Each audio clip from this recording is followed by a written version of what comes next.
che la serata è organizzata dalla comunità di scout adulti Masci la Lanterna di Monastier. E voi probabilmente conoscete più che altro gli scout dello scoutismo giovanile, la GESCI, che sono più diffusi.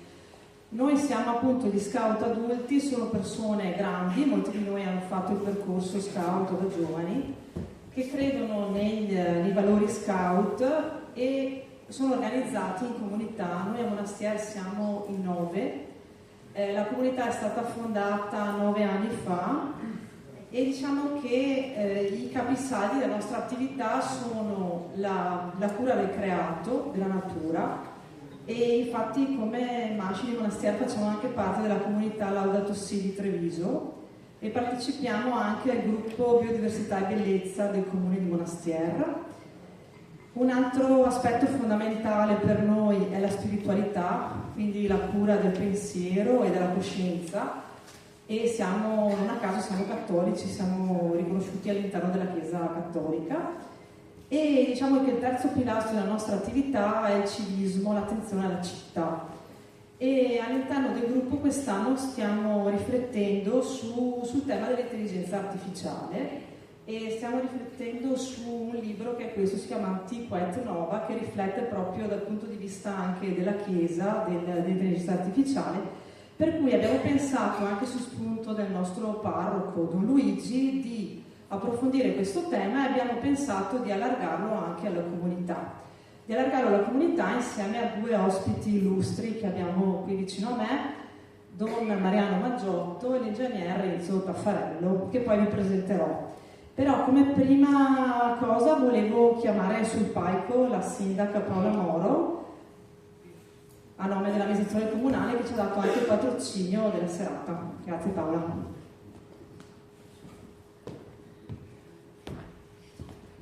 Buonasera a tutti e grazie davvero per essere qui, buonasera anche a Don Luigi. Saluto e ringrazio davvero Don Mariano Maggiotto e l'ingegner Renzo Taffarello per essere qui e per donarci, diciamo, la loro riflessione su questo tema, e ringrazio il Masci che è sempre promotore di serate e di attività molto stimolanti, anche direi più che attuali come quella di stasera. Vengo da una riunione, tanto per dirvi, degli assessori al sociale a Casale sul Sile, oltre ad avermi detto di salutare Don Mariano, insomma, che è stato anche parroco a Casale, mi hanno detto: ma che bella cosa che fate a Monastier, insomma, quindi fai i complimenti, anche noi vogliamo, ecco, questo tanto per dire, insomma, il valore anche di questa serata.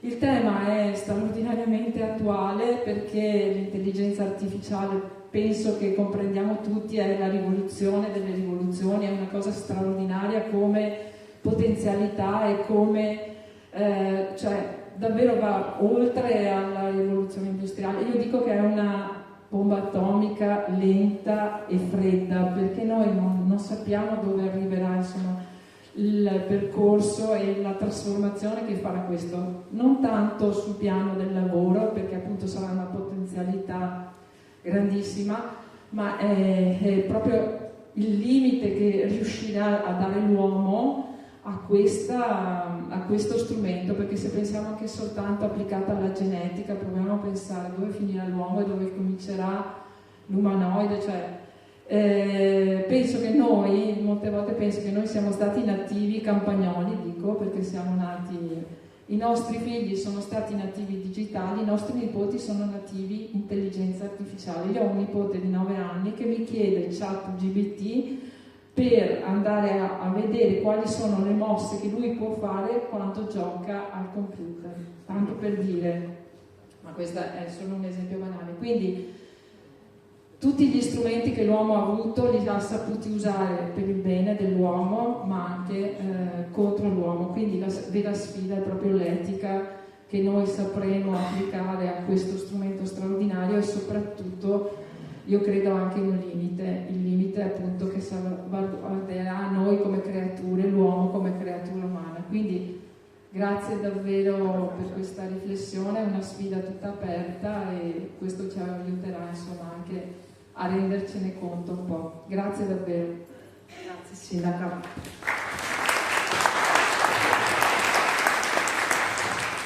che chiamo qui con noi Monsignor Luigi Dal Bello, che è il nostro parroco.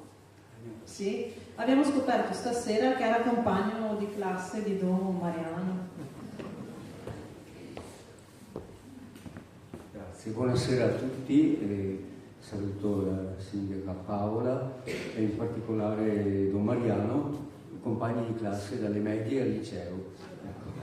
E anche l'ingegner Renzo Taffarello. Grazie allora al gruppo Masci per aver accolto questa proposta. Nei loro incontri durante l'anno affrontano sempre qualche tema particolare, culturale, ecco. Quindi grazie per aver accolto l'invito e soprattutto anche sull'indicazione di questo documento del Vaticano che è stato pubblicato. Buona serata. Dicevo prima che non sarebbe sufficiente un incontro, bisognerebbe continuare ad approfondire questo tema così importante. Grazie. Grazie. Allora, arriviamo al dunque della serata. Abbiamo pensato di suddividerla in due momenti. Avremo prima un intervento più tecnico dell'ingegnere e poi avremo il filosofo e poi lasceremo molto spazio anche all'interazione e alle domande del pubblico. E allora, prima di dare la parola all'ingegner Renzo Taffarello e al professor Mariano Maggiotto, volevo presentarli brevemente. Hanno dei curriculum molto lunghi e infatti dirò le cose essenziali, ma tanto poi voi capirete anche dal loro eloquio, insomma, il livello che abbiamo questa sera.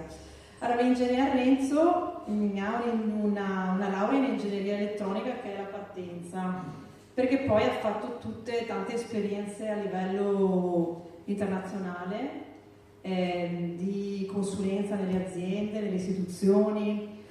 Si interessa di temi come la sostenibilità, l'high tech, il business green e ora anche di intelligenza artificiale, e fa anche delle docenze, se non sbaglio anche all'estero. Il professor Mariano Maggiotto è stato direttore del Collegio Pio X di Treviso, che tutti conosciamo, è docente di storia e filosofia nei licei da 40 anni, giusto? È docente della Scuola di Formazione Teologica di Treviso, attuale parroco a Treviso di San Zeno e San Lazzaro. E allora diamo la parola all'ingegner Renzo Taffarello, che ci introdurrà al tema dell'intelligenza artificiale.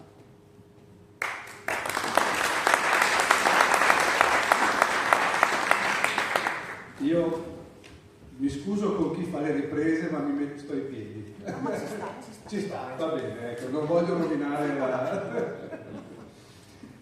devo rubarvi qualche minuto in più perché devo fare dei ringraziamenti importanti. Il mio amico Mario Pellin, che mi invita su queste cose, mi fa sentire sempre a casa quando sono qua con voi. Ma questa sera ancora di più, perché ci lega 27 anni di lavoro, forse 28, tra poco facciamo il trentennale e abbiamo fatto un percorso assieme. Lui mi conosce bene perché ha toccato con me tantissimi aspetti del mio lavoro e della mia professionalità, che insomma l'altro giorno mi ha fatto quasi commuovere perché mi ha telefonato e ha detto: ho trovato un documento che hai scritto nel 2000 e lo sto fotocopiando e distribuendo in azienda, è ancora valido sulle cose che dobbiamo fare. Ve lo dico, ma non per piaggeria, ma perché voglio veramente ringraziarlo qui di fronte a tutti, perché tante cose che ho fatto hanno avuto un'ispirazione dalla sua azienda, dalla sua attività, dalla sua famiglia con Valeria e poi quei ragazzi che... Quindi abbiamo una situazione che mi fa sentire veramente a casa. Ma stasera c'è una cosa ancora più speciale, perché qui con me c'è mia mamma di 90 anni, mio suocero di 87, 6, 8, che vuol sempre essere un po'... E c'è anche mia cognata e mio fratello. Purtroppo non c'è la mia famiglia, che è sparsa per il mondo in questo momento, e sarebbe stata l'occasione giusta perché stasera io vi racconto una storia. Ed è la mia storia sulla fatalità sull'intelligenza artificiale. Perché sebbene io sono stato ingegnere, ho girato il mondo, eccetera, ma il mio imprimatur, il mio momento di contatto professionale è stato proprio con l'intelligenza artificiale fine anni 90, quando ero negli Stati Uniti, quando ho avuto la fortuna, e come si dice in gergo inglese, un colpo del culo grandissimo, ad essere sparato nella Silicon Valley, a Stanford. E lì ho cominciato a entrare nel merito delle cose dell'intelligenza artificiale. Sappiate che è molto più vecchia di quello che noi pensiamo generalmente. E stasera vi racconto una storia perché vedo delle persone che sono con la pettinatura, con la tinta moderna che c'è oggi, dei capelli bianchi, e anche però dei giovani con i capelli neri. E cerco di darvi una vista un po' particolare. Purtroppo oltre ad essere ingegnere, eccetera, ho fatto anche il docente all'università. E quindi ho sempre questo vizio di fare un po' da professore quando parlo sul palco. Devo dire che quando parlo di intelligenza artificiale, ultimamente mi trovo sempre vicino a me dei preti. Ed è una cosa interessantissima, perché quando si parlava di internet, qualcosa che è successa 20 anni fa, non c'erano preti di fianco a me. E questo è un senso, cioè un'indicazione che la società sta capendo forse che c'è qualcosa di più dell'informatica. Entriamo nel merito. Noi non ci rendiamo conto, ma siamo drogati di intelligenza artificiale. Tutti, da quelli che hanno i capelli bianchi a quelli più giovani. Quelli più giovani lo sentiamo di più. La colpa, o comunque quello che ha fatto emergere questo, è ChatGPT. Vediamo però da dove possiamo capire come nasce e che tipo di indicazioni posso darvi per orientarvi in questo nuovo mondo e in questa rivoluzione che non ci accorgiamo ma ce l'abbiamo già sotto i piedi, neanche sotto le mani. E c'è il rischio che noi facciamo la fine della rana, perché questo è, che la mettono nell'acqua, scaldano l'acqua e non si rende conto che sta per essere bollita. Quindi io cercherò di darvi non tanto delle risposte, ma darvi delle traiettorie mentali, delle idee su come poter ragionare e interpretare questo momento. Cerco di farlo velocemente. Prendo spunto da una lezione che ho fatto agli ingegneri. Gli ingegneri si sono svegliati e hanno capito che esiste anche l'intelligenza artificiale. E la sfida è stata questa quando mi hanno chiamato. Ma noi ingegneri cosa ci importa? E io dico no, voi siete chiamati a una sfida e dovete rispondere da ingegneri. La cosa bella degli ingegneri è che pensano per sistemi. Beh, voi sapete, l'ingegnere, pensate a quello civile, no? Non è che fa amata, giusto? Beh, l'ingegnere che si occupa di queste cose non è che sta a scrivere il programma, però mette insieme i pezzi e io cerco di darvi una vista di queste cose. Storicamente, allora mi faccio aiutare dalla spada laser, storicamente l'intelligenza artificiale parte negli anni 50, quindi è dagli anni 50 che si lavora su sta roba. Non è una cosa di oggi c'è qualcosa di più, ma è dagli anni 50. Poi c'è tutta un'evoluzione e si arriva agli anni 80, ecco io ero qua, in questo periodo. In quegli anni c'è un fenomeno importantissimo, una situazione geopolitica importantissima. Stava per cadere il muro di Berlino. Cade uno dei motivi perché gli americani, Ronald Reagan, ha investito una valanga di soldi sui missili, su questo, e sull'automazione informatica e sull'intelligenza artificiale. L'università di Stanford, dove io ero per questo colpo di fortuna miracoloso, aveva metà del budget sull'elettronica e sull'informatica che arrivava da progetti di ricerca del Dipartimento della Difesa, di cui l'80% era sull'intelligenza artificiale. Una valanga di soldi. Bene, poi facciamo un salto, qui c'è un buco.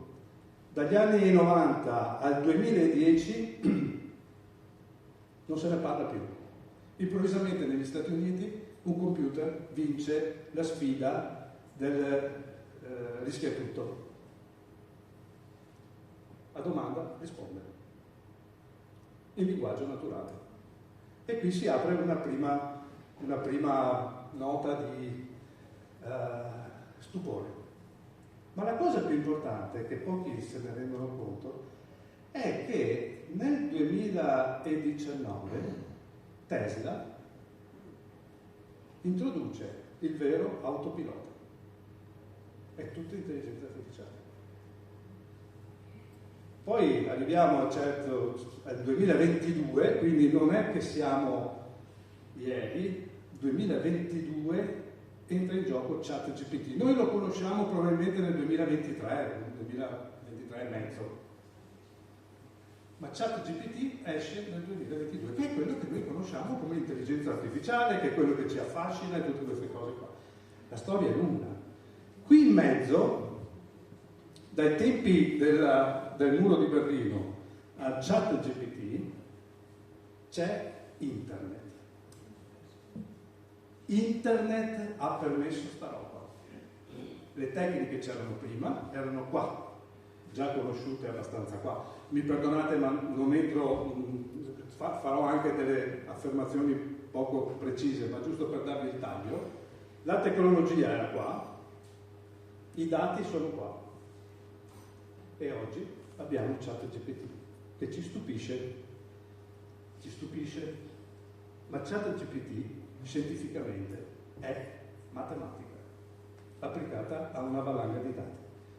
È matematica. Queste sono le branche della matematica che vengono applicate in tutta una serie di meccanismi e passaggi talmente complicati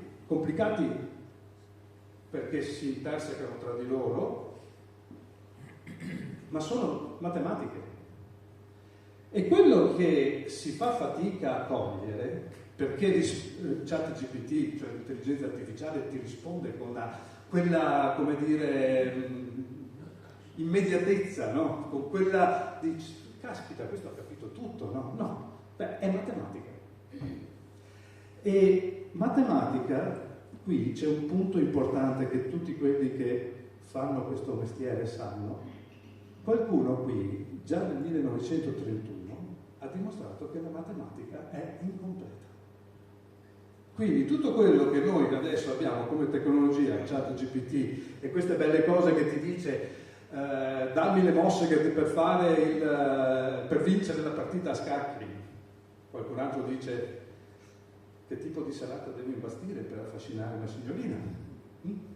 Ecco, prendi i suggerimenti da ChatGPT, è basato su matematica, la cui caratteristica che ti frega un po' e che non si capisce bene, comunque la matematica è incompleta. Ed è stato provato. Queste cose qui, queste matematiche che sono qui, sono state la mia fortuna quando ero a Stanford, perché la mia laurea, ingegneria elettronica di allora, specializzata in telecomunicazione, era il trattamento dell'informazione. E i miei professori, che erano consulenti della NASA, invece di farmi tanti lavori sui fili, sulle basette elettroniche, eccetera, mi hanno fatto una testa grande su queste cose qua. Per cui ho avuto la fortuna di avere le basi per poter ragionare con persone che erano molto più avanti di me. E c'è una cosa ancora che voglio sottolinearvi. Questa matematica qui è una matematica statistica, probabilistica. Voi non sapete magari esattamente di cosa parlo, ma è calcolo delle probabilità, è le scommesse che fate al bingo, ok? E hanno la capacità di mettere in correlazione fenomeni diversi, parole diverse, e combinarle in linguaggio, o anche di fare delle deduzioni basate sulle probabilità. E siccome applicano queste tecniche su una valanga di dati enorme, arrivano a probabilità quasi certe quando ti dicono questa cosa sta così. Seguitemi un attimo, è probabilità, non è causalità. Quindi qualsiasi cosa che voi deducete dal sistema di ChatGPT è un sistema di correlazioni, non è un sistema di cause. Scientificamente questo significa che non è scienza.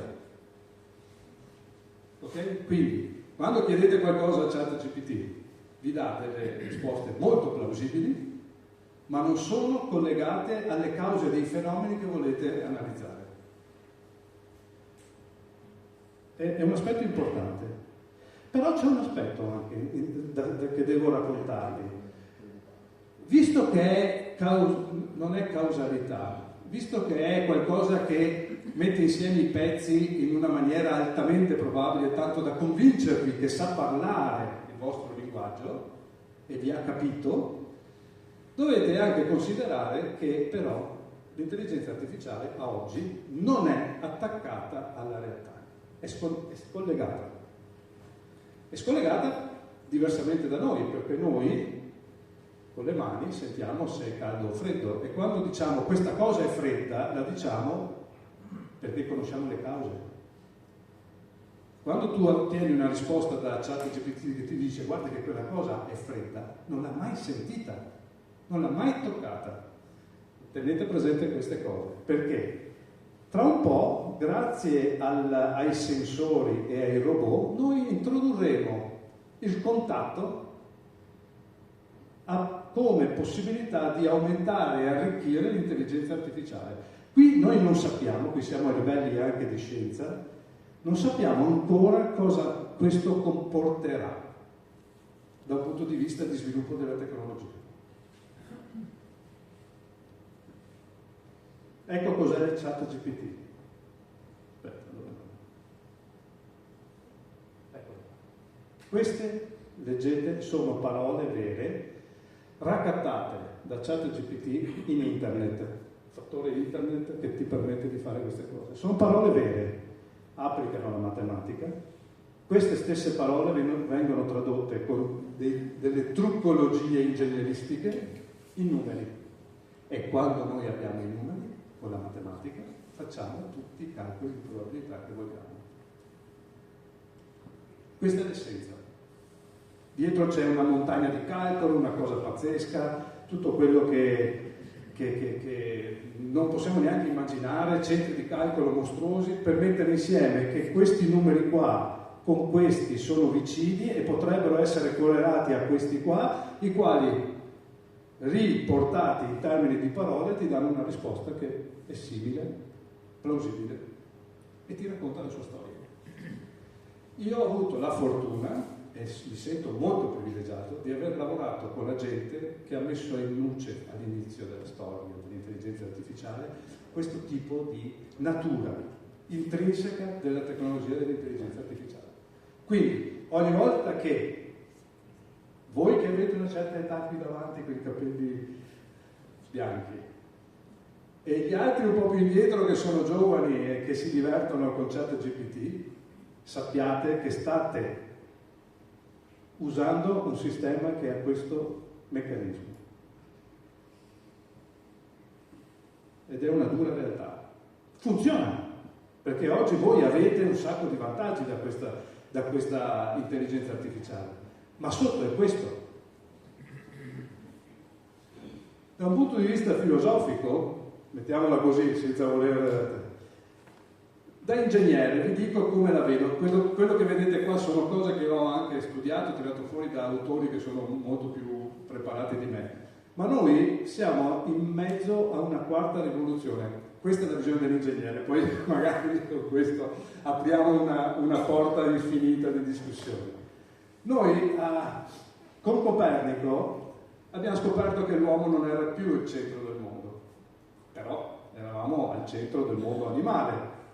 Però quando arriva Darwin dice no, non è che sei al centro, sei un animale come gli altri, perché c'è l'evoluzione, anche tu sei soggetto all'evoluzione, sarai un po' più bravo, sì. Quindi sono più bravo perché ho più testa, ho la logica, ho un cervello che gli animali non hanno. Poi arriva Freud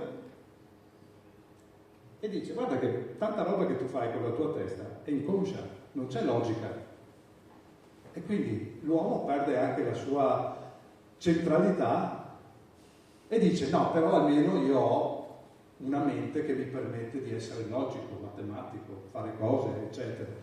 E poi arriva Turing, l'uomo che ha messo bene in fila i concetti sull'intelligenza artificiale e dimostra che a gestire le informazioni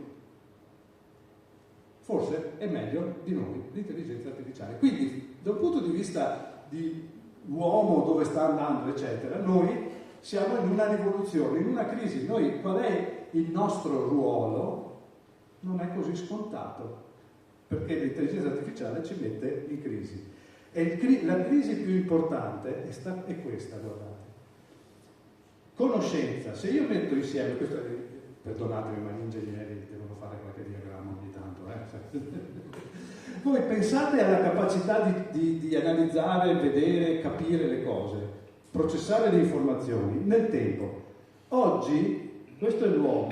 L'uomo cresce, abbiamo visto storicamente, non le ho dette io, c'è gente che ha preso anche il Nobel per queste cose qua. L'uomo cresce la sua capacità di conoscenza linearmente. A un certo momento della nostra storia, però, le macchine sono diventate ancora molto, ma molto più potenti di noi. Qui c'è l'effetto intelligenza artificiale. Qui c'è un gap tra quello che conoscono le macchine e quello che un uomo può conoscere.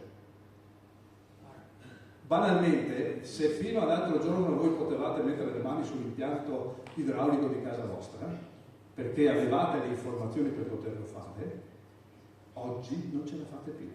Perché non è solo l'impianto, è l'informazione, il PLC, il computerino che c'è dentro, il sensore, tutte queste robe qua che voi non riuscite più a processare. Ma non lo processa nemmeno l'idraulico che viene da casa vostra, perché c'è il computerino. Il computerino ti manipola una quantità di informazioni che tu non riesci a fare. Quindi noi siamo destinati ad avere un sistema di macchine che avrà molta più conoscenza di quello che noi possiamo fare. E questo ha delle implicazioni qualcuno dice, sulla nostra identità. Perché ogni giorno qualcuno che è negativo per l'intelligenza artificiale dice: ogni giorno noi ci svegliamo più stupidi del giorno prima, rispetto chiaramente al sistema che abbiamo intorno. Ma la vera questione non è questa, perché poi in realtà noi abbiamo la capacità di giocare la partita in qualche maniera. La vera questione sta sulla creatività e sull'educazione, perché queste situazioni ti modificano il modo con cui tu pensi, il modo con cui tu devi apprendere, e non sono cose banali. Su questo non ci sono ancora risposte. Da un punto di vista economico, abbiamo capito che l'intelligenza artificiale è per cose pratiche e concrete. Noi abbiamo capito, perché molta gente qui sono convinta che va a farsi un giro ogni tanto alla clinica di Monastier per farsi i raggi, cose di questo tipo. L'interpretazione della radiografia viene fatta prima dall'intelligenza artificiale, scientificamente addestrata, tutto quello che ci va dietro, e dopo c'è l'uomo, il professore, lo specialista che va meglio ad approfondire le cose. È un'applicazione pratica.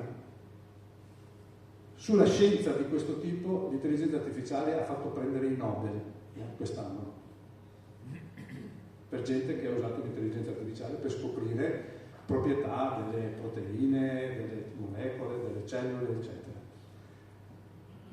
Ma cose pratiche stanno diventando importanti per le aziende, perché adesso l'intelligenza artificiale non è stata così ancora applicata a livello delle aziende, delle cose che ci servono per lavorare. Non l'abbiamo ancora toccata, noi giochiamo con ChatGPT, con tutte le sue declinazioni, eccetera, ma non è ancora così è generale, non è ancora specifica per certe cose. E allora, uno degli esperimenti su cui mi sono trovato a giocare, io ho coordinato un progetto di ricerca che si chiama HODT, Hospice Operator Digital Twin, cioè il gemello digitale dell'infermiere. Abbiamo avuto un fondo di 700.000 euro dalla Regione Veneto, 5 aziende, io ho avuto la fortuna di esserci in mezzo, di coordinarle, per dire cosa?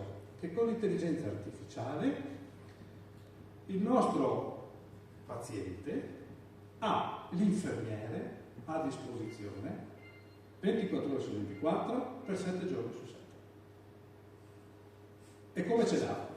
Allora, il nostro paziente viene riempito di sensori i cui dati vengono raccolti, vengono messi in una certa situazione, elaborano i casi, gli scenari che si stanno verificando, allertano l'infermiere quando serve.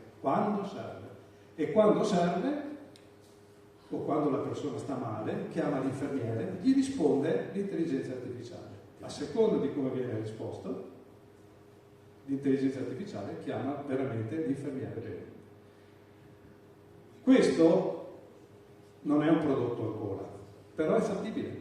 L'abbiamo capito e l'abbiamo studiato e l'abbiamo dimostrato. Cosa significa? Tanti benefici, tanta roba.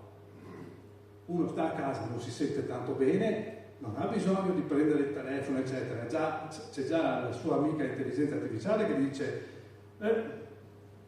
Mario, io che te tiri sul letto un attimo perché e ti dice misurati un attimo la febbre, è meglio perché dammi un cenno se sei è sempre l'intelligenza artificiale. A un certo momento però senti, sono Maria, l'infermiera, cosa succede Mario? E parli con l'infermiera, però l'infermiera sa già tutto. Noi possiamo assistere 10, 20 volte le persone che oggi un infermiere può fare e con una qualità molto molto migliore. Ed è un'applicazione che sarà molto utile perché noi stiamo invecchiando come popolazione. Ed è anche una delle risposte che possiamo dare con la tecnologia ad aiutare le persone che avranno bisogno di aiuto e non potremo avere tutti gli infermieri che vorremmo a disposizione. Un altro caso è un progetto che riguarda la manifattura. Usiamo l'intelligenza artificiale per controllare la qualità dei prodotti. Con i robottini prendono in mano la cosa, le telecamere ti dicono c'è un difetto qua, le misure non sono quelle giuste, eccetera. Quando abbiamo ragionato di queste possibilità con le aziende, qualcuno ha detto ma a me francamente di misurare la qualità del prodotto non ne ho bisogno dell'intelligenza artificiale. La cosa ha cambiato l'umore della persona quando gli abbiamo detto oggi l'intelligenza artificiale non è che tu la puoi evitare, perché il tuo cliente dirà voglio connettere il mio intelligenza artificiale con te, che sei il mio fornitore, però non lo voglio connettere con la persona, con l'ufficio della tua azienda, lo voglio connettere con la tua intelligenza artificiale, perché non ho tempo da perdere, perché non voglio informazioni che mi possono creare dei problemi nella mia produzione. Tu sei il mio fornitore, parla con la mia intelligenza artificiale, ma voglio che sia la tua intelligenza artificiale a parlare con la mia intelligenza artificiale. Allora, qui non è che il robot mi porta via lavoro alle persone, qui l'intelligenza artificiale porta via lavoro a tutti. Però se il cliente ti dice, il cliente importante ti dice, io non ho più, ho i miei sistemi, ti devi adeguare i miei, che sono quelli dell'intelligenza artificiale, tu non puoi farne a meno.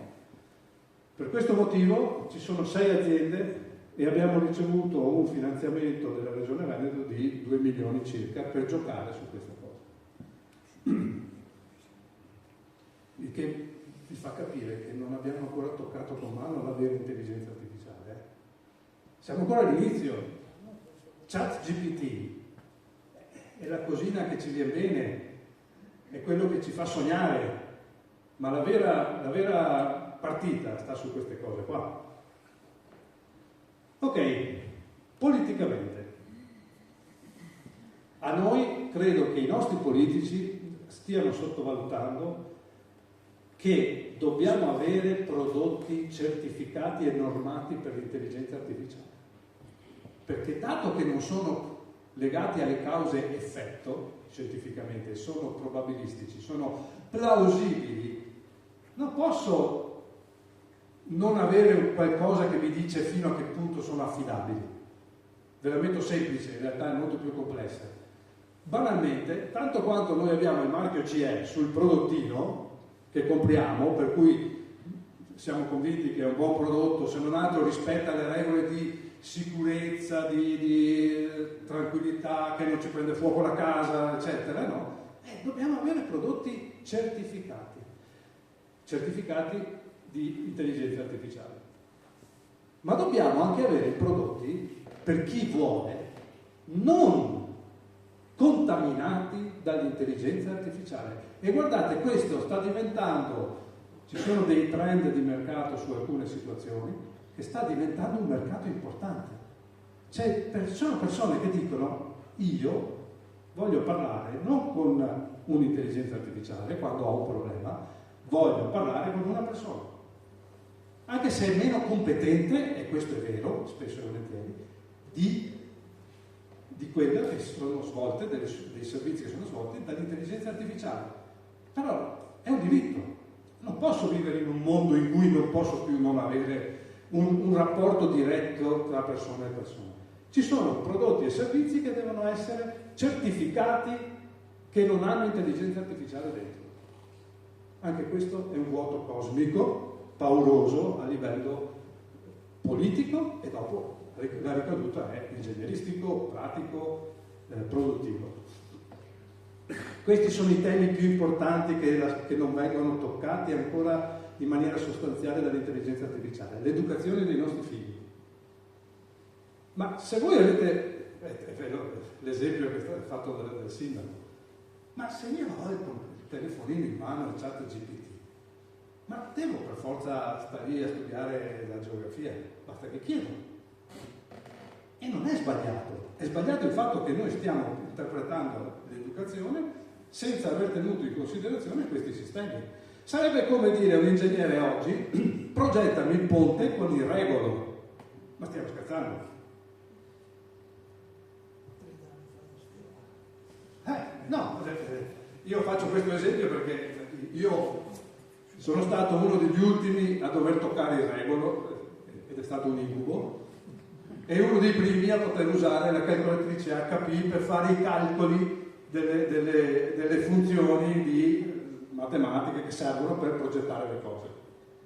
Quindi, ma se noi abbiamo cambiato il nostro sistema educativo per insegnare agli ingegneri a lavorare col cavo, perché non possiamo cambiare il sistema educativo per insegnare ai nostri figli come imparare le cose avendo l'intelligenza artificiale? I servizi della pubblica amministrazione.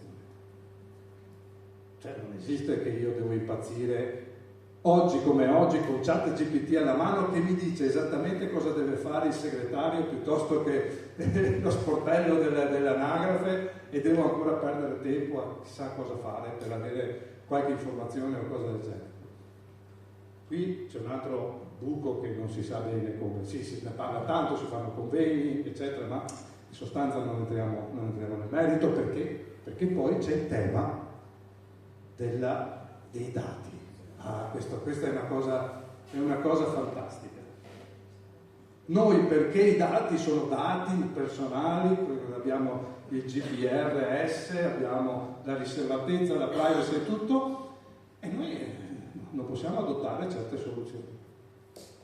Io ho avuto la fortuna di fare un progetto, anche questo finanziato dalla Regione Veneto, 5 aziende, abbiamo lavorato sul modo con cui noi possiamo connettere i dati di tutti senza ledere i diritti di nessuno.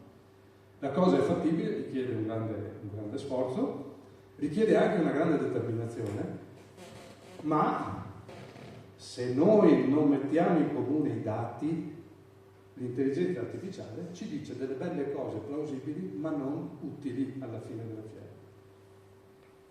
È una sfida importantissima.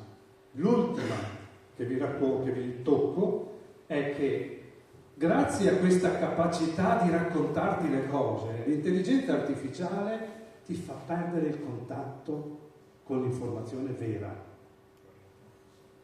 con la verità. Noi siamo pieni di cose che sono plausibili, dalla mattina alla sera, le più svariate. Ma noi non sappiamo se sono vere, ormai abbiamo perso questa, per carità. Ce l'hanno raccontata i giornali, le televisioni ci hanno manipolato, eccetera. Ma un conto è avere 10 giornali che ti raccontano delle cose un po' così, manipolate. E un conto è avere la potenza di fuoco di internet, che è mostruosa. Tu non riesci più a capire di cosa stai parlando. Qui dobbiamo avere la possibilità di tornare a un punto fermo sulle informazioni vere. E non è banale questa cosa. Questi sono gli investimenti previsti nel 2017 da Cina, Stati Uniti, Giappone ed Europa sull'intelligenza artificiale. Oggi, questo 2017, quindi a distanza di 9 anni, sono stati moltiplicati per 100 in alcuni casi e in altri settori, in specifici settori, per 1000. Ovviamente la parte del leone la fa gli Stati Uniti, che oggi qua conta 3,5 milioni di milioni firmati e messi in pratica con l'amministrazione Trump, che se ne dica, è riuscito a far tirare fuori 3,5 bilioni dalle tasche delle aziende, quelle grosse, e li stanno veramente investendo. Non si sa cosa sta succedendo qua in Cina, perché in Cina non è una questione di soldi, è una questione di manovalanza. E siccome sono tantini, compensano la quantità al posto dei soldi. Ci sono in gioco degli interessi pazzeschi qua. L'Europa non ci siamo, anche perché facciamo fatica a metterci d'accordo tra stati, l'abbiamo visto con le vicende della guerra, con le vicende di rapporti con Trump, eccetera. Ok, andiamo alla conclusione, spero di non avervi annoiato più di tanto e di avervi tenuti svegli. Tra poco avremo robot economici dappertutto e per ogni cosa. Tra poco, non tra 10 anni. Volenti o nolenti, saranno disponibili. Non robot per i ricchi, robot per tutto. Che magari non sono umanoidi, possono essere anche non umanoidi, ma sono robot. Ma poi arriveranno anche quelli umanoidi. Ed è qui la partita più importante. Qui, con i robot, cambia la direzione delle innovazioni, dei modi di affrontare la vita, degli strumenti che hai a disposizione. Allora qui stiamo mettendo insieme un po' di aziende per fare una alleanza per studiare i robot, perché non è banale, ci vogliono soldi, non si riesce a fare le cose semplicemente aspettando, vedendo se qualcuno le fa prima di te e tu magari te li prendi. E qui c'è bisogno di un aiuto dello Stato. Mario, il mio amico, sa che io sono sempre stato contrario agli aiuti, ai finanziamenti per la ricerca e sviluppo o anche per la formazione. Secondo me, fino a poco tempo fa, gli ho sempre detto facciamo le cose, lasciamo perdere i fondi, eccetera.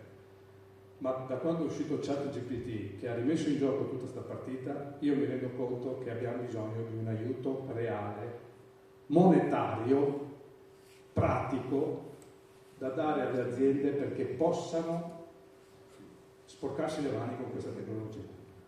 Perché non sappiamo come evolverà, cosa ci porterà a livello pratico per le aziende. Non dico per gli aspetti più fantascientifici di ChatGPT, ok? La superintelligenza è ormai accertato che ci sarà. Superintelligenza significa che questa qui ci mangia i risi in testa, detta in cinese, ok? Che non riusciamo più a tenerla a bada, tra virgolette, per quelli che sono più negativi verso l'intelligenza artificiale. Per quelli che sono più positivi dicono si apre una nuova era per l'uomo. Questa sarà a breve. Breve significa forse qualche anno, 3 anni, 5 anni. Ok.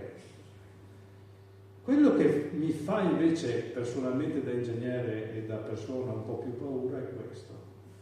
Perché abbiamo tecnologie che ci permettono di metterceli in testa e lasciare che i nostri neuroni parlino con i neuroni di Don Mario, se magari ha voglia,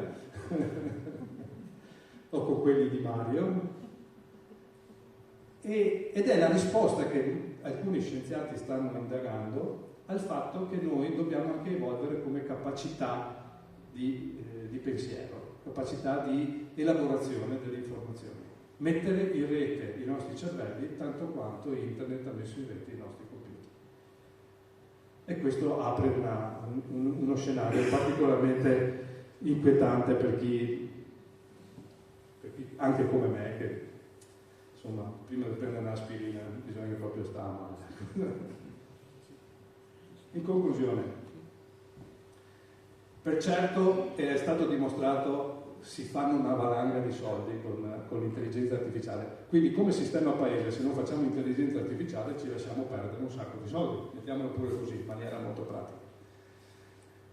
C'è una concorrenza spietata tra sistemi paese, qui non si parla di un'azienda che è così contro l'azienda che è colà, è che l'Italia sta da una parte e ChatGPT sta in America dall'altra.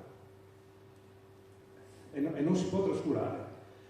L'intelligenza artificiale, sappiatelo, a oggi non sa di cosa sta parlando. Dovete tenerlo a mente questo. L'intelligenza artificiale parla, perdonatemi la cosa più semplice, di sesso, ma non ha mai avuto un orgasmo.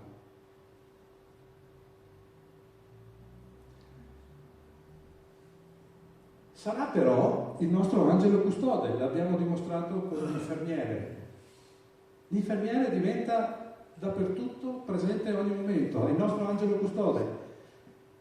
La matematica, che è la base dell'intelligenza artificiale, è anche la sua tara, dobbiamo stare molto attenti su questo.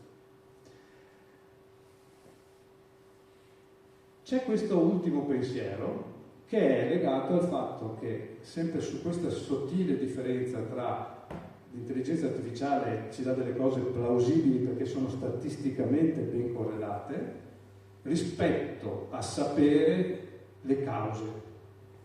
Noi siamo stati e saremo, mi auguro, dei grandissimi investigatori della natura perché noi sappiamo a un certo momento andare contro i fatti.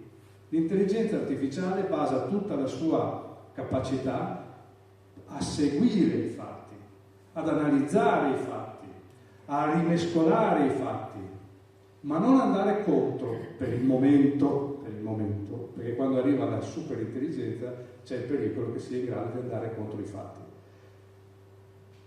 L'esempio più eclatante di andare contro i fatti è la teoria della relatività di Einstein.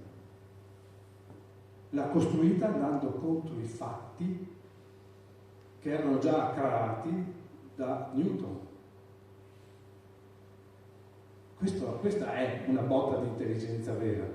La controfattualità, si chiama così, questo è il termine così da tecnici, è ancora la nostra vera prerogativa unica per l'uomo in questo momento.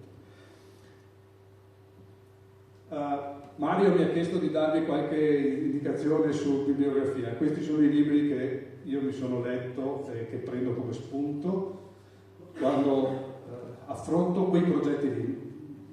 Non tanto le chiacchiere che facciamo qui tra di noi, che mi sento a casa, ma che mi hanno sempre aiutato a capire meglio di cosa stavo parlando.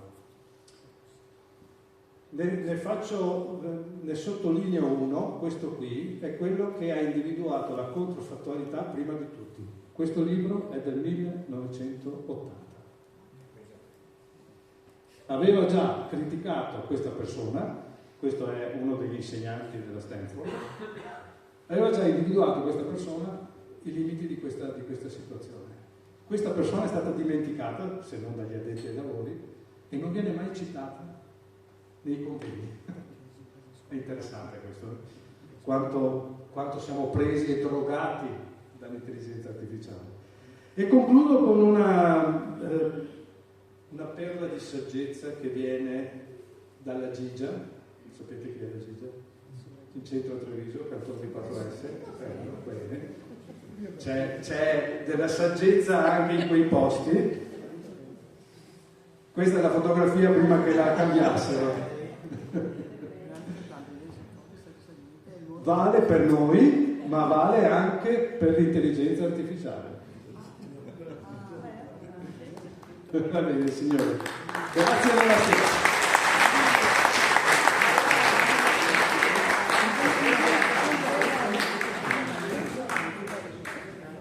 Grazie Renzo per questo excursus storico, queste riflessioni. Adesso passiamo la parola a Don Mariano e gli chiediamo di parlarci dell'uomo. Dovrei cominciare a parlare di sesso allora. Sì. C'è un film di cui mi sfugge al momento per la memoria il titolo, dove un signore si separa dalla sua compagna, dalla moglie, e comincia così per scherzo a giocare con l'intelligenza artificiale e piano piano si innamora e poi va in giro, va a vedere un film e ci parla anche mentre guarda il film, va in spiaggia e dice: stai bene? Sì, sto tanto bene quando mi parli, ma ti stai anche eccitando? Sì. Arriva all'orgasmo e poi incontra la sua ex compagna e gli dice: tu sei, almeno sì, tu avrai trovato un compagno che ti aiuti. Sì, è bellissimo, mi fa sentire amata fino in fondo. L'hai anche incontrato? Ah, ci sentiamo e ci incontriamo tutte le sere. Ma per caso, anch'io faccio l'amore attraverso l'intelligenza artificiale, per dire a quale tipo di aberrazione potrebbe arrivare, ma non voglio cominciare con questo. Mi ha aperto la strada, ho cominciato così. È così che nasce con i La prima cosa che volevo sottolineare è questa: è una grandissima risorsa per l'uomo ed è assolutamente positiva l'intelligenza artificiale ed è positivo tutto il lavoro che viene fatto per incrementarla, per darle maggiore flessibilità, maggior profondità. È una straordinaria opera di quell'opera ancor più straordinaria che è l'uomo, che è l'intelligenza dell'uomo. Probabilmente l'unico grande errore, il più importante fra tutti, è chiamare questa macchina straordinaria intelligenza, perché l'intelligenza è propria solo dell'uomo. L'intelligenza, il nous dei greci, è l'intelligere del latino, intus leggere, capacità di leggere al di là delle apparenze, pensando, non calcolando, pensando, non si presta per quella che rimane comunque una macchina. Per quello che rimane una macchina costruita e programmata dall'uomo, costruita e programmata per i fini dell'uomo, ma se è programmata per i fini non potrà mai essere lei stessa il fine. Mai e poi mai. Comunque è una, ripeto, invenzione e costruzione grandiosa dell'umanità ed è una costruzione che ha delle utilità che sono assolutamente indiscutibili. Non sto qua a ripeterle, le ha dette molto bene l'ingegnere che ci ha vissuto dentro per così tanto tempo. E poiché è così, dobbiamo stare molto attenti a sorvegliarne i limiti che per qualcuno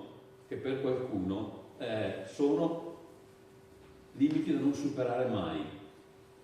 Quindi la superintelligenza, qualcuno dice, non dovremmo mai arrivarci, non dovremmo, ma non è detto che non ci si arrivi. la connessione neurale tra gli uomini potrebbe arrivare, ma non dovrebbe arrivare. Perché? Perché ci sono delle situazioni nelle quali l'intelligenza artificiale, continuo a chiamarla così anche se non mi piace, esonerandoti da alcuni compiti, rischia di non consentirti più di tornare indietro, soprattutto su alcuni compiti che appartengono alla tua umanità in quanto umanità. Quando tu non sei più in grado di essere qualcuno, ecco che allora non sei più uomo, ma rischi di essere tu il servo della macchina e non la macchina al tuo servizio.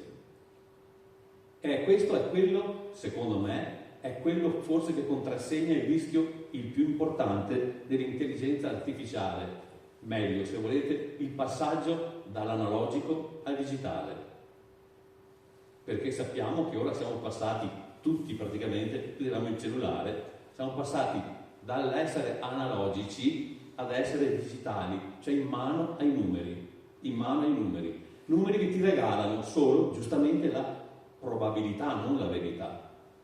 E questo allora disturba che cosa nella nostra vita? Disturba tutta una serie di componenti della nostra umanità che non sviluppiamo più.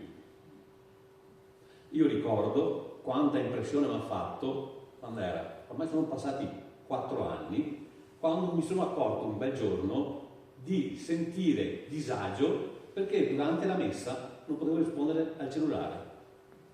Di sentirmi a disagio quando dovevo vietare ai miei ragazzi in classe, al liceo, di non usare il cellulare e io avevo bisogno a tutti i costi di vedere se mi chiamavano perché c'era un funerale o qualcos'altro. Il disagio. Mi sono piano piano scoperto, poi improvvisamente in maniera evidentissima, che io ero diventato il servo del mio cellulare. E ho preso una decisione che non consiglio a nessuno, per l'amor di Dio, di eliminare la vibrazione e la suoneria. È da 4 anni che il mio telefono né vibra né suona. Ogni ora e mezza guardo chi mi ha chiamato e regolarmente richiamo. Perché inavvertitamente, è un piccolo esempio se volete, inavvertitamente noi rischiamo di diventare servi della macchina, dimenticandoci che la macchina è serva della nostra vita. Lo diceva già Aristotele quando suo figlio Nicomaco gli diceva: papà, ma com'è che fanno gli uomini a essere felici? Aristotele dice: guardati attorno e prova a capire come gli uomini sono felici. E poi andava dal papà, gli diceva: ho visto questo, ho visto quest'altro. Aristotele li smontava, alla fine lo smontava, alla fine è arrivato con l'ultima visione che aveva avuto sto ragazzino che si chiamava Nicomaco. Papà, ho visto che la maggior parte degli uomini per essere felice impiega la vita per accumulare denaro. E sono felici costoro, papà? No, sono i più idioti fra tutti, perché confondono il mezzo, cioè la ricchezza, con il fine, cioè la vita. Siamo nel mondo per vivere, non siamo nel mondo per arricchirci. Non posso usare la vita per accumulare ricchezza e mi dimentico di vivere, ma io sono qua per vivere innanzitutto. Perdo la misura della vita.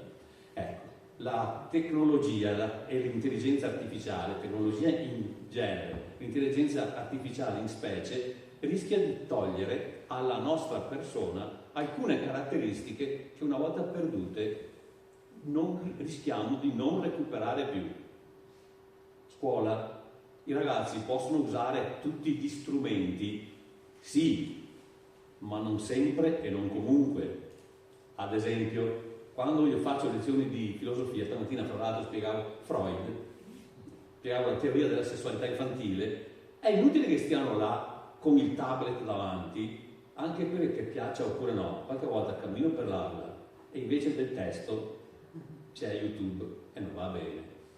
Ha una capacità di distrazione assoluta per i ragazzi, lo devono usare, ma quando spiego devono imparare anche a compiere quell'operazione che poi nella vita è indispensabile: imparare ad ascoltare, imparare a fissare l'attenzione su colui che parla. Infatti tante volte richiamo un detto dei medievali bellissimo, no? ubi oculus, ibi amor. Laddove ci sono i tuoi occhi, là c'è il tuo interesse, c'è il tuo amore. Tu stai attento con gli occhi. Ma come fa ad accorgersi che non sto attento? Che guardi altro. So che nella faccia non vedo granché, però sto parlando. Ancora, l'intelligenza artificiale è così affascinante che, ed è una cosa bella per certi aspetti, che gli uomini affascinati dalla tecnologia e dall'intelligenza artificiale, cosa che fanno?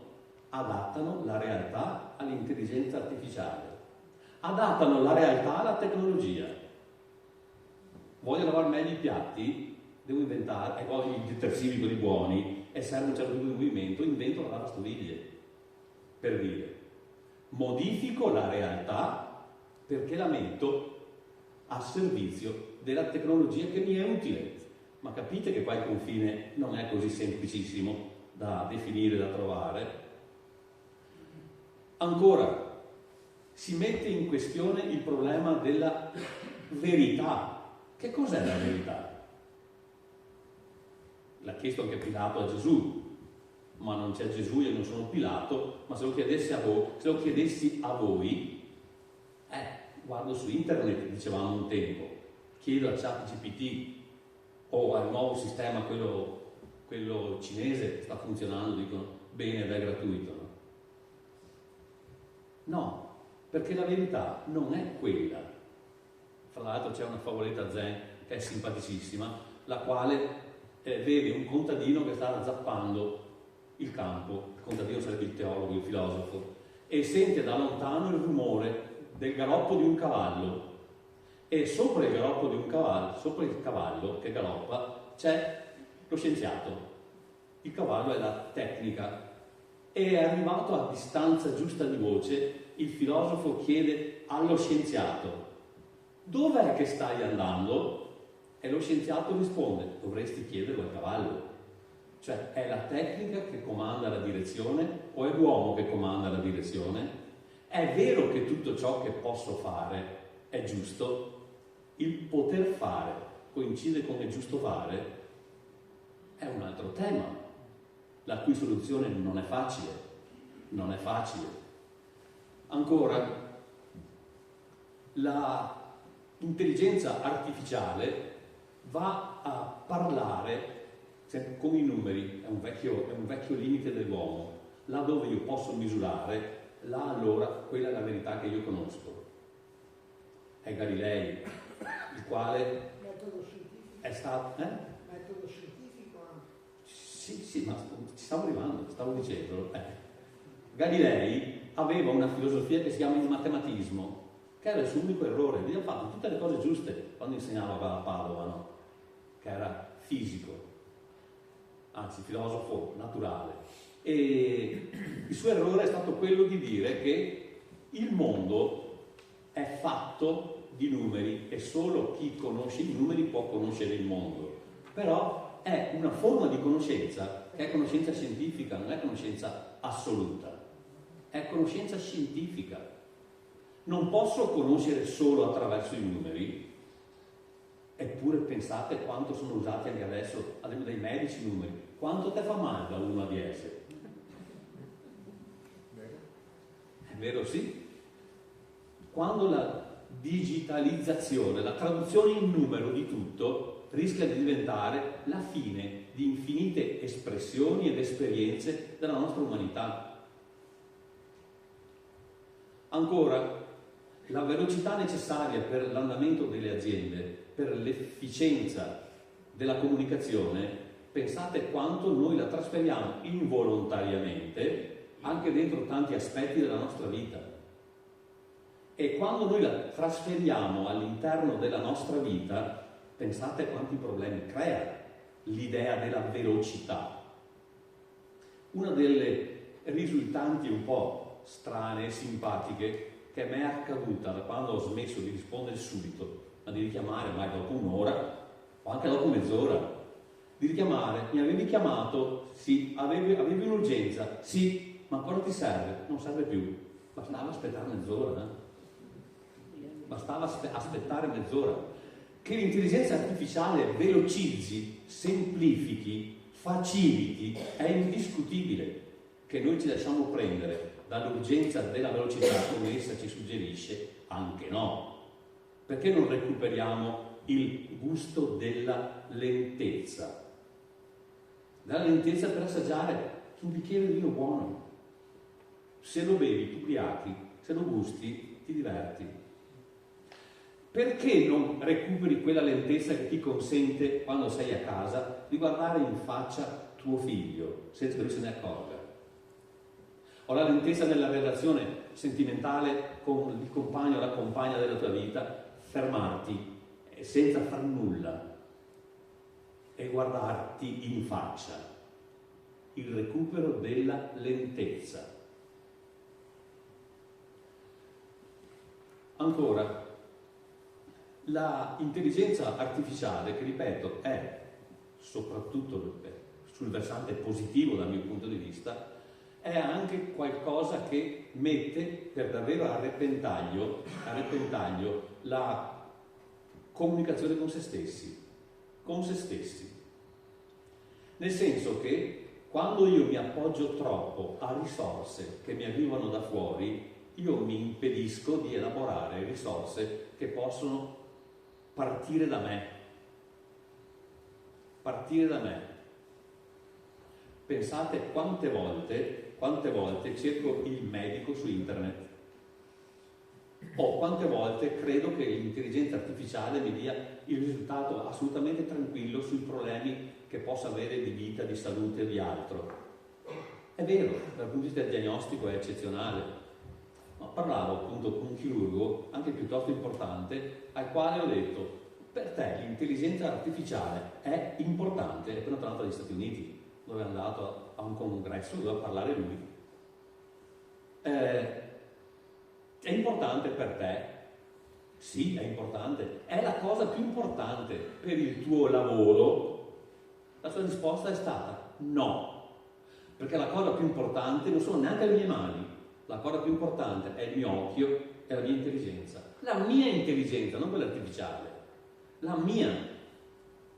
Perché quando tocco alcuni aspetti assolutamente sensibili, è un medico, chirurgo che ha in mano la vita di una persona, quando opera operazioni molto delicate, quando sono là io ho bisogno della mia intelligenza che mi faccia dire che un centimetro più in qua, un centimetro più in là potrebbe risolvere la vita di una persona, con tutto quello che invece l'intelligenza artificiale può fare di positivo, ma però ha un limite, e questo limite insuperabile è quello che noi dobbiamo scoprire e conservare.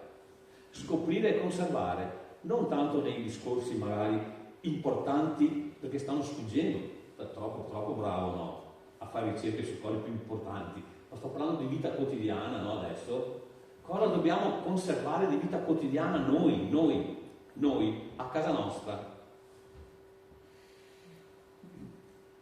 Siamo troppo legati a ciò che sta fuori, a ciò che la tecnologia ci offre, convinti che la tecnologia ci dà sempre ragione. A me impressiona il caso di quella ragazzina che si è suicidata perché ha chiesto all'intelligenza artificiale come si può morire utilizzando che cosa senza soffrire troppo. E l'intelligenza artificiale non si è posto il problema: ma chi è che me lo chiede? Non si è posto il problema: che cosa vuole attraverso questo? Ha dato la risposta e la ragazzina ha preso quello che serviva e se n'è andata. Sorvegliare che cosa? L'intelligenza artificiale? No. Infatti c'è qualcuno che dice che bisogna aver paura dell'intelligenza artificiale. No, bisogna aver paura della stupidità umana, perché è quella che alla fine ti porta fuori strada, è quella. Quindi credo che tutto quello che l'intelligenza artificiale sta portando e ci porterà abbia come antidoto, io chiamo in un altro modo, l'ultima frase, la chiamo in un altro modo, quello di reinventare la nostra umanità, pensare chi sono io, che cos'è che io non vorrei perdere con il rischio di perdere la mia umanità. Cos'è che io rischio di perdere perdendo la mia identità? Chi sono io? Questa è un'altra delle domande che sembra essere una domanda faticosissima, perché sembra che il nostro mondo si orienti da un'altra parte, non chi sono io, ma come devo apparire rispetto agli altri. Quasi di rimbalzo costruisco la mia identità. Quindi chiedo alla tecnica e alla tecnologia, non ricordo diverso tra l'altro, chiedo che cosa? Chiedo che mi regali quello che mi serve.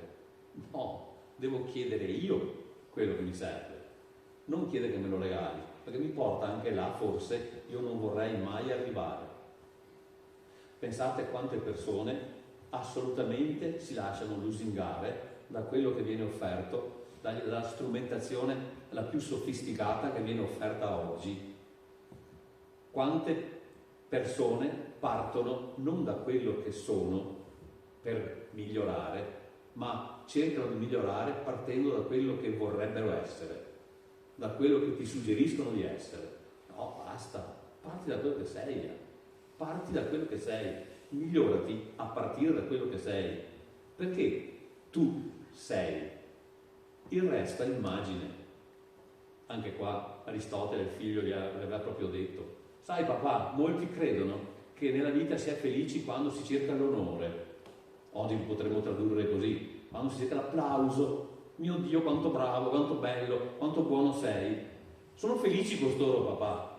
Oh, poveretti, mi fanno pena, perché mettono la propria felicità in mano agli altri, non rendendosi conto che non c'è nulla di più fragile del consenso degli altri. Non so se voi siete convinti, io no, che quando io mi giro le cose che mi dicono davanti mica sempre le confermano. Se voi siete convinti, se siete credenti, ringraziate Dio. Se non siete credenti, convertitevi. Un'ultima battuta. L'altro tema importante è quello dell'informazione. Domani festeggia i 30 anni della fondazione, è un quotidiano domani, diretto da Cerasa. Domani festeggia i 30 anni e mentre arrivavo qua in auto il direttore Cerasa diceva che Cossiga Mattarella gli ha mandato un messaggio di felicitazioni e di auguri, e anche Papa Leone. E Papa Leone, il giornalista, gli ha detto: cos'è che ti ha detto? Cos'è che ti ha scritto? Papa Leone mi ha scritto che dobbiamo reimparare l'arte del raccontare. L'arte del raccontare non quello che agli altri piace, ma da raccontare quello che noi per davvero vogliamo essere o vogliamo dire, ma non per controbattere l'altro, ma per confrontarsi con l'altro. Non per controbattere, ma per confrontarsi. E il domani ha insistito, e il domani, diceva Cerasa, è quello che ho sempre tentato di fare. Anche se qualche volta no, a dire la verità. Anche se qualche volta no.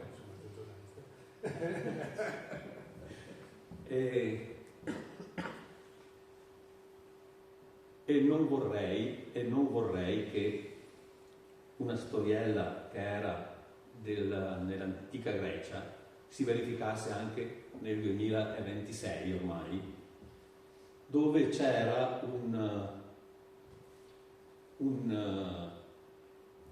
una spia che è andata nella città vicina, immaginate Atene e Sparta. Uno da Atene è andato a Sparta e si è accorto che lì stavano preparando la guerra contro Atene. È tornato ad Atene, è andato dai governanti e ha detto: guarda che ho sentito che c'è Atene, Sparta, brava, guerriera, forte, che sta tentando di venire a farci fuori. Prendi i provvedimenti. I governanti hanno detto: sì, prendi 2 o 3 persone e gira per la città. E gira per la città e continua a dire a tutti: dai, dobbiamo metterci insieme, dobbiamo difenderci, dobbiamo ragionare, dobbiamo riflettere, dobbiamo armarci, perché se Sparta viene e ci conquista, ci fa fuori tutti e radia al suolo la città. E la gente: sì, è vero, dai, ma non arriva, no. ma non arriva, no, ma non serve stare attenti a queste cose, ma non serve. A un certo punto deluso dice, beh basta, sono stufo. Il governante gli dice, no, continua per favore. E un giorno aspetta che la piazza del mercato sia piena, sale su uno sgabello e comincia a dire, ma mentre che stava cominciando a dire, ancora lui, basta, e comincia a dire, c'era una volta, seduto in riva al fiume, un signore che guardava lo scorrere lento dell'acqua. No, si è fermata, strano, ci racconta cosa strana stavolta. E lo scorrere lento dell'acqua a un certo punto viene disturbato perché dall'altra riva arrivano 3 animali, un leone, una tartaruga e un cavallo. E a un certo punto dietro di loro appare un mostro spaventoso che aveva l'intenzione di far fuori questi 3 animali. La tartaruga, con la sua proverbiale lentezza, si mette in acqua e attraversa il fiume. Anche il leone, che non è un nuotatore, va in acqua e attraversa il fiume. Arrivato a questo punto, l'oratore cosa fa? Scende dallo sgabello, lo prende sotto braccio e sta per andarsene. No, fermo perché? Noi vogliamo sapere che cosa? La fine del cavallo, no? Allora cosa fa? Rimette lo sgabello per terra, sale sopra e dice, siete tutti degli idioti, non voi, è nella favola, siete tutti degli idioti, perché siete capaci di interessarvi con tutto di voi a una favola e siete incapaci di interessarvi a qualcosa che ha a che fare con la vostra umanità, con la vostra vita. Intelligenza artificiale, paura, no, della stupidità umana sì, la stupidità umana che non sa fermarsi, riflettere e capire cosa non deve mai perdere. Grazie, basta.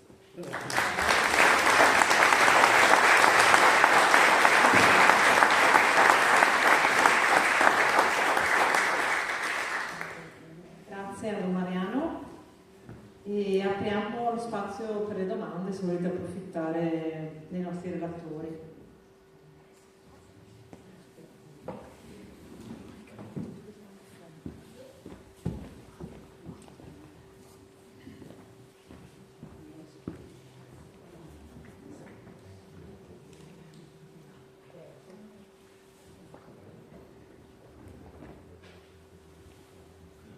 Allora, l'intelligenza artificiale con tutti gli annessi e connessi è un prodotto del cervello dell'uomo. Pertanto l'uomo può manipolare l'uomo perché se ci sono cattive intenzioni questo è il mezzo supremo per soggiogare. E chi ha in mano le fila di queste conoscenze, se le usa male, punto di domanda. Poi, non ho sentito nominare Federico Faggini, che è preoccupatissimo, ed è quello che ha inventato i microprocessori, per quello che ne so, da cui poi è venuto tutto il resto. Non so, che ne dite? Non so se il professore, se l'ingegnere l'ho conosciuto, visto che è stato in California, se potete dire qualcosa. Funziona? Sì? Sì, l'ho conosciuto. L'ho conosciuto in un paio di occasioni. Conosco abbastanza bene tutta la sua vicenda e tutta la sua impresa che ha fatto. Condivido con Faggini preoccupazioni che lui ha anche ben messo nero su bianco su qualche libro che circola e che vi consiglio di leggere. C'è un tema che sta emergendo e che insomma io da ingegnere faccio fatica a entrarci nel merito, che è quello della coscienza,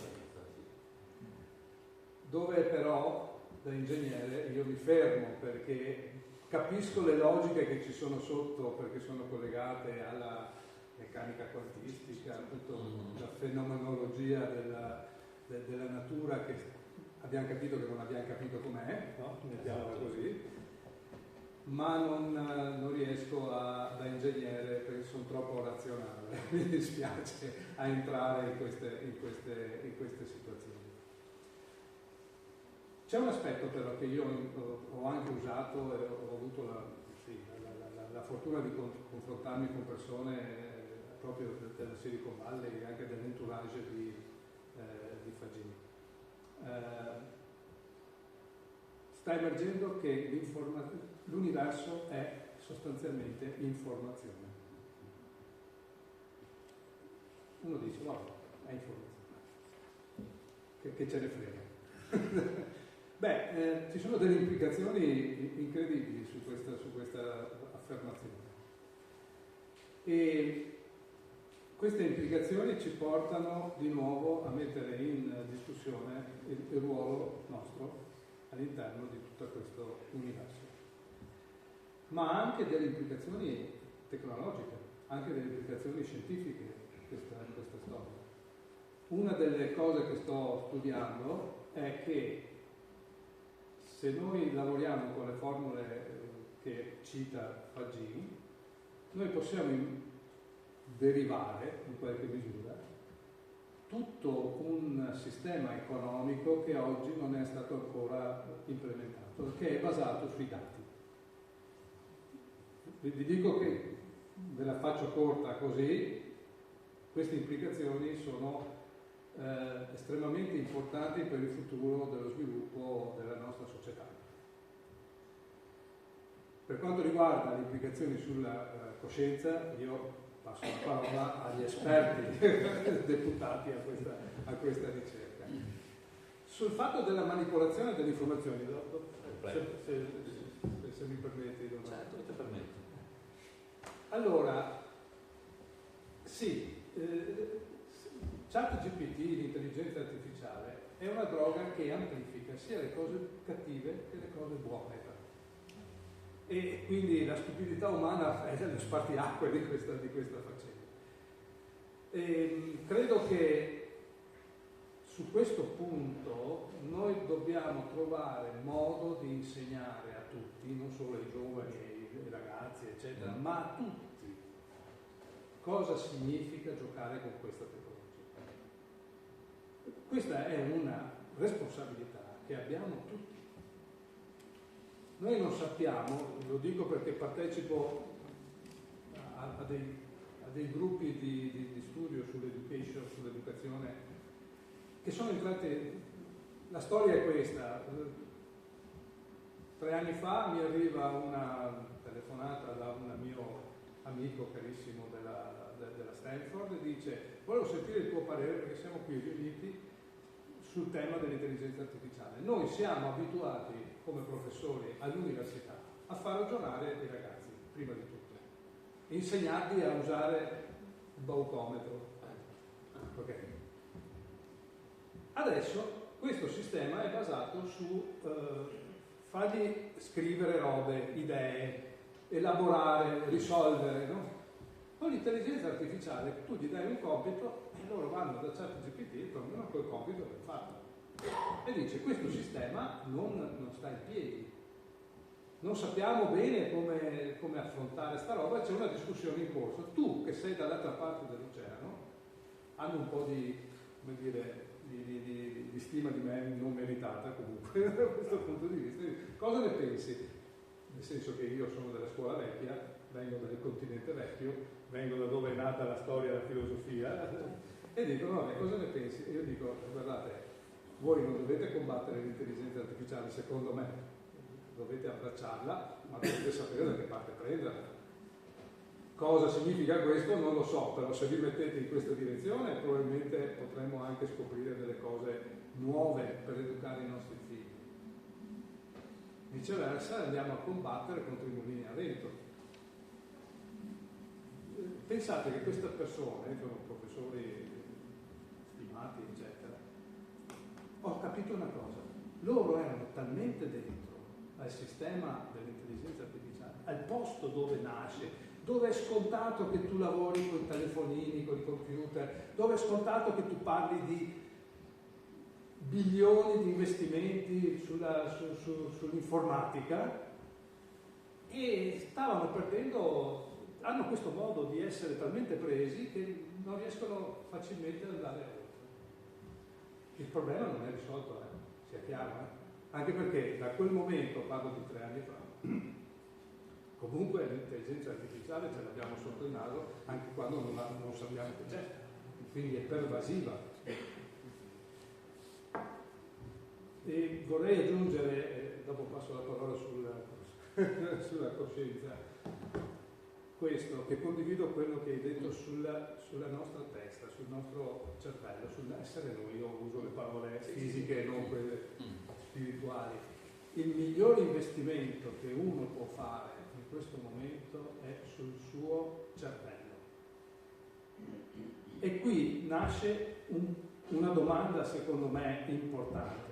Sappiamo distinguere veramente quando stiamo facendo un investimento sul nostro cervello e quando stiamo invece mettendoci dentro semplicemente delle cose plausibili, facili da digerire e piacevoli da ascoltare perché l'intelligenza artificiale ce le mette così bene? Cioè rispondere bene a questa domanda, cioè dire, se perdo un minuto del mio tempo lo perdo perché sto alimentando, coltivando la mia intelligenza, la mia creatività, la mia curiosità vera, sana. Rispondere bene a questa domanda anche qui richiede disciplina, che è tipicamente un mestiere degli educatori. Ma se gli educatori non sono educati a questa disciplina, ci educano alla disciplina sbagliata.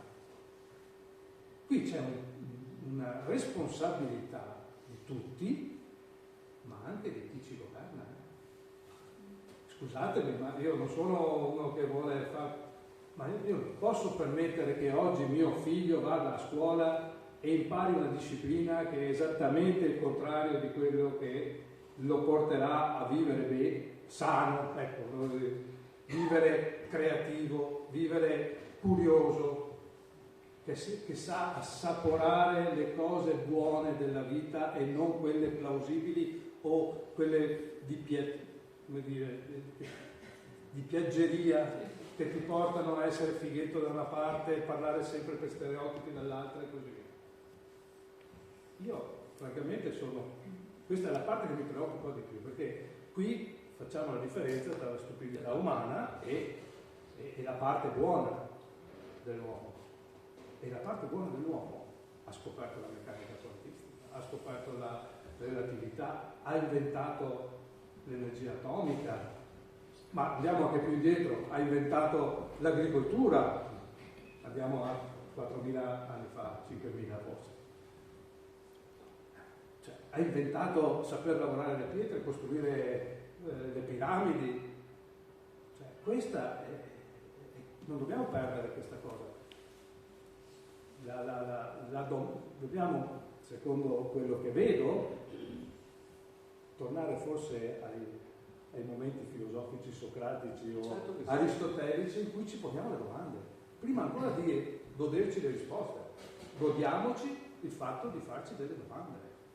Uno dei motivi per cui i progetti che vi ho citato mi tengono tra i coordinatori tecnici scientifici, godo di un po' di credibilità, è che invece di scrivere i programmi software io faccio domande. Quando dico a un imprenditore tu non vuoi giocare la partita dell'intelligenza artificiale, ma se il tuo cliente più importante ti arriva e ti dice io ho un agente non quello di commercio, un agente di intelligenza artificiale che parlerà col tuo agente, dov'è il tuo agente? Non c'è, e allora cambio fornitore. Queste sono le domande, ce le dobbiamo porre bene. Essere critici sarà saper essere critici in maniera giusta, ecco. Certo. E per essere critici però bisogna avere conoscenza. E quindi la scuola è importante. La conoscenza la puoi acquisire anche in altre forme, ma uno dei posti che abbiamo scoperto negli ultimi 10.000 anni è la scuola. Mi fermo. Fa piacere che tu parli così, anche perché tu che parli di intelligenza artificiale e per aiutarci a capire dove hai capito, non mi hai parlato di siti internet, ma hai presentato libri. Libri, dove allora la nostra capacità di inquadrare da sinistra a destra per leggere la perdiamo davanti al computer. Il computer ti dà una visione così, non ti dà una visione così. E dopo soprattutto un'altra piccola cosa sulla verità, la ricerca della verità, la filosofia, la domanda.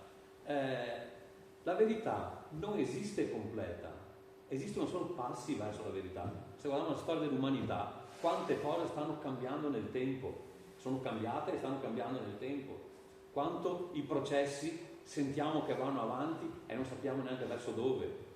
Quindi il rapporto con la verità è sempre e solo un rapporto che parte da chi è consapevole di non sapere.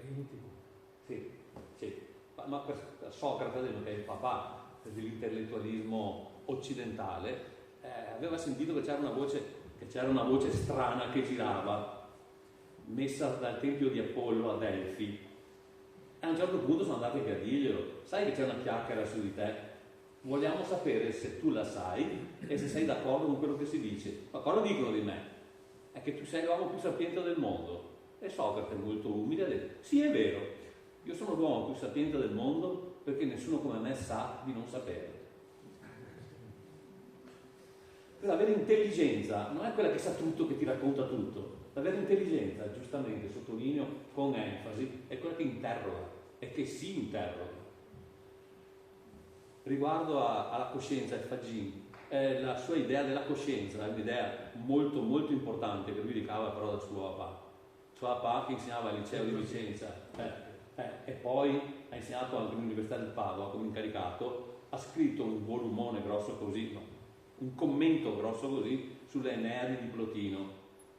Eneadi di Plotino che parlano dell'uno, cioè tutto è uno e la mia coscienza che cos'è? Non è altro che una fuoriuscita dall'uno e la possibilità di ritornare all'uno, che è l'universo, che è il tutto, una frase, una parola che ricorre sempre in Fagin, è tutto, il tutto. E la coscienza che cos'è allora? È questa incapacità di cogliere il tutto, ma questa voglia insopprimibile di ricercare il tutto. La coscienza è questa, la coscienza. Poi andiamo a tirarne fuori tutti i qualia di cui è fatta la nostra coscienza, che sono quelle cose che non riusciamo a tradurre tutte in una macchina. Qualia dell'uomo, i qualia della coscienza sono qualcosa che non si possono inquadrare e automatizzare dentro una macchina, no, per nessun motivo.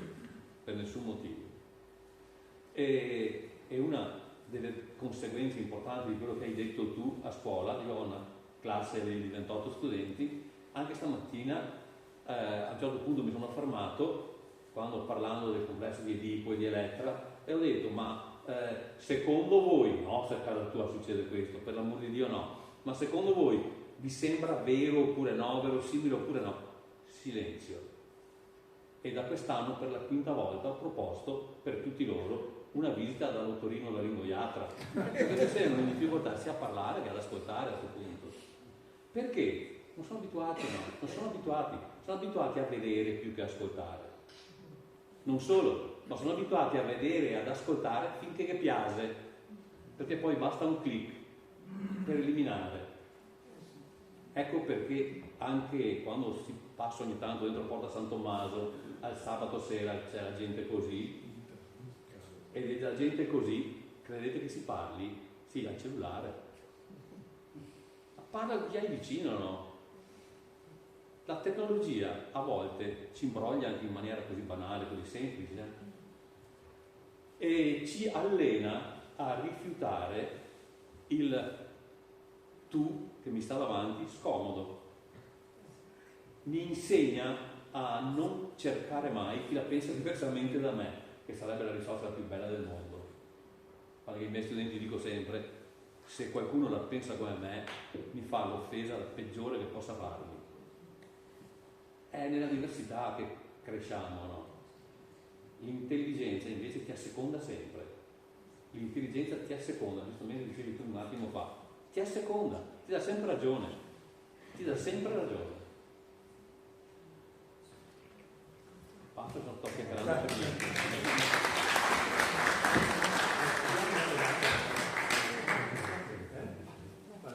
Certo. Qui c'è una domanda, c'è una bella domanda che dice: la profezia è che nel 2030 90 milioni di persone perderanno il posto di lavoro a causa dell'intelligenza artificiale. Però ce ne saranno altri 130 milioni che ne guadagneranno di posti di lavoro. Questo lo dice Elon Musk, per quello che mi avete messo qua come domanda. Allora, io credo che le cose saranno, personalmente, quindi io non sono non sono Elon Musk, da quello che vedo, da quello che capisco, mi guarderei bene adesso.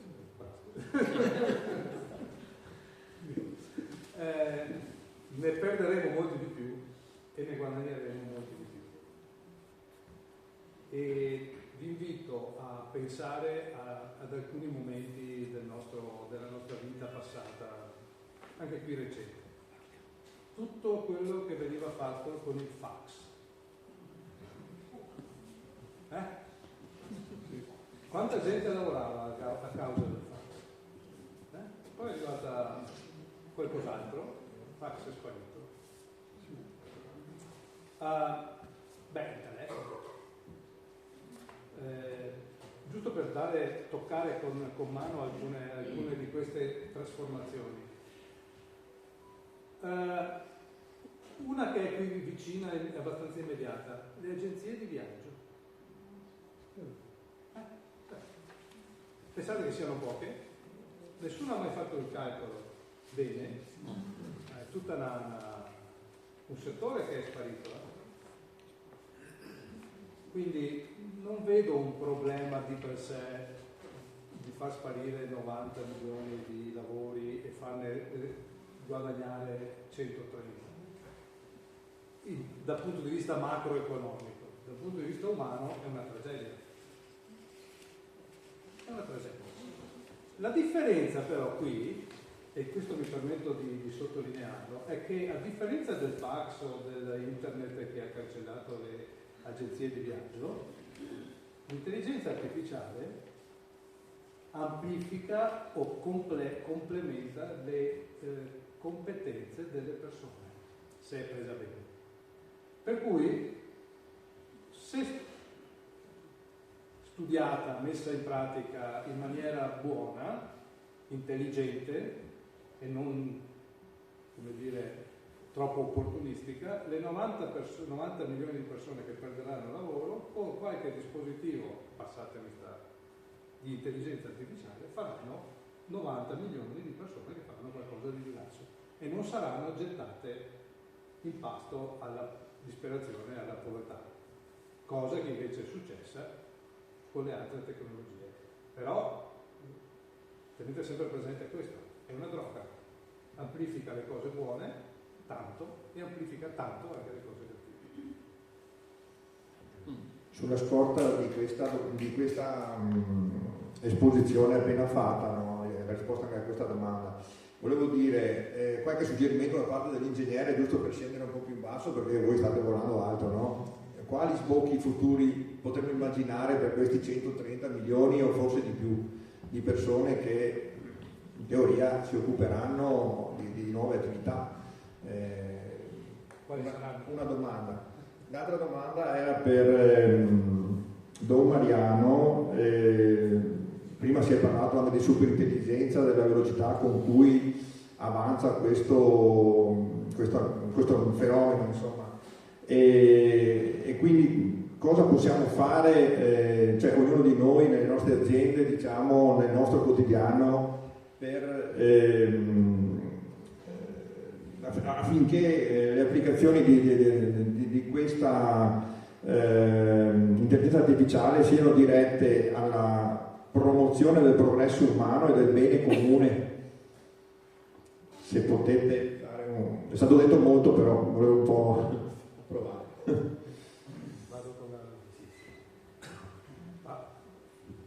Vado con la domanda più facile, poi quell'altra che stai chiedendo tu, stiamo salvando il mondo praticamente. Allora, la risposta è non lo sappiamo cosa faranno queste 130 milioni di persone. E non è una, come dire, una provocazione, non lo sappiamo proprio. E il motivo, possiamo fare dei riferimenti passati per darci una mezza idea di perché non lo sappiamo. Ma con internet, per esempio, prima di internet, noi ci dimentichiamo che abbiamo internet, oggi non ce l'abbiamo.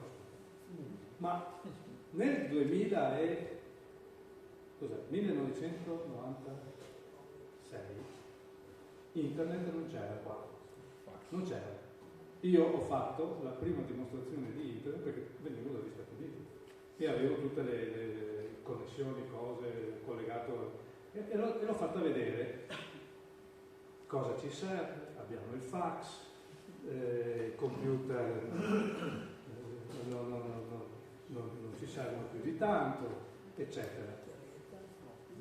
5 anni dopo c'era un nuovo mestiere che si chiamava fare i siti internet.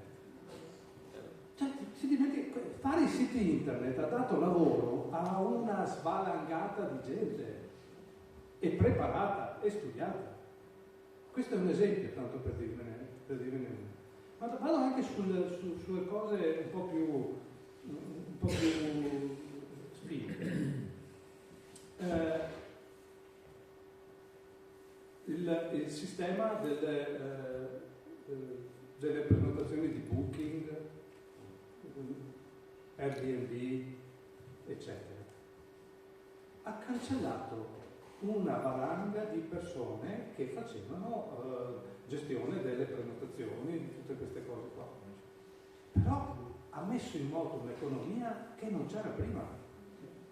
Dopo possiamo entrare nel merito di chi paga le tasse e non paga le tasse su queste cose, ma oggi tu vai a New York e non ti preoccupi di dover telefonare, prendi il telefonino e vai a dormire su un appartamento che è reso disponibile ed è gestito, fatto bene. Appartamenti che non c'erano prima disponibili, un'economia che non c'era. E quella persona che mette a disposizione la sua casa per dormire a New York si prende una paga che prima non prendeva. Quindi non sappiamo dove ci porterà l'intelligenza artificiale. C'è qualche matto, dico matto per dire, che teorizza che grazie a tutte queste innovazioni e con la capacità di produrre che avremo, non esiste più non 90 milioni di lavoratori, ma probabilmente 8 miliardi di lavoratori non esisteranno più, cioè non ci sarà più lavoro da fare, non ci sarà più lavoro, qualcuno teorizza che libereremo l'uomo dalla schiavitù del lavoro. Questo non lo dicono dal World Economic Forum. Quindi non ci sarà neanche più il problema della pensione.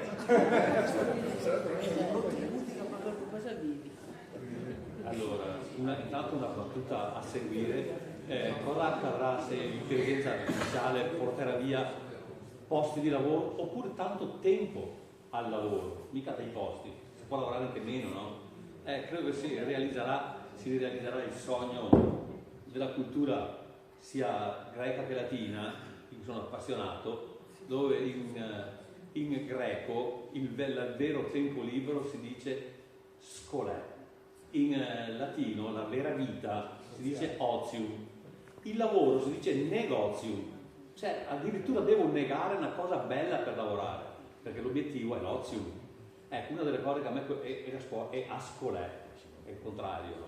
Scolè è scuola, tra l'altro, dove non c'è la produzione, ma c'è la cura di sé.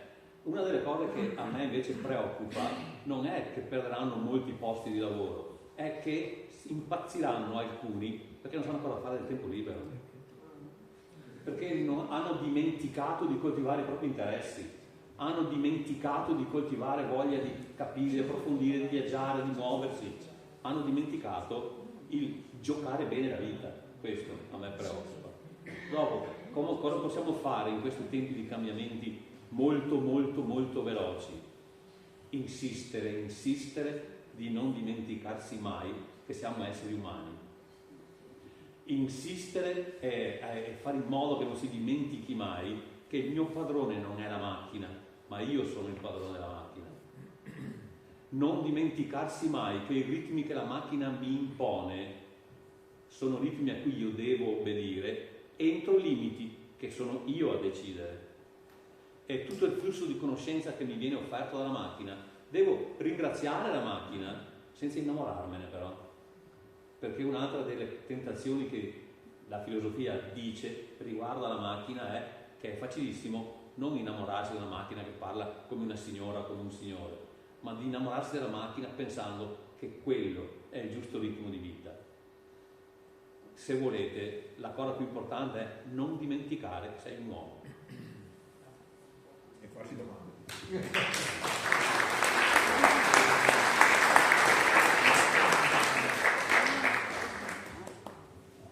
Direi che andiamo in chiusura, mi pare ci fossero altre domande. Mario, vieni su un attimo con me, perché abbiamo pensato di omaggiare i nostri relatori con 2 libri che sono di Federico Faggin. Sì, vorrei fare un ringraziamento, se mi permettete prima, scusate, un secondo solo, perché abbiamo anche la presenza del comandante Stefani e del presidente Franco Dani degli Angeli della Notte, che insomma ci hanno onorato di essere presenti. Grazie.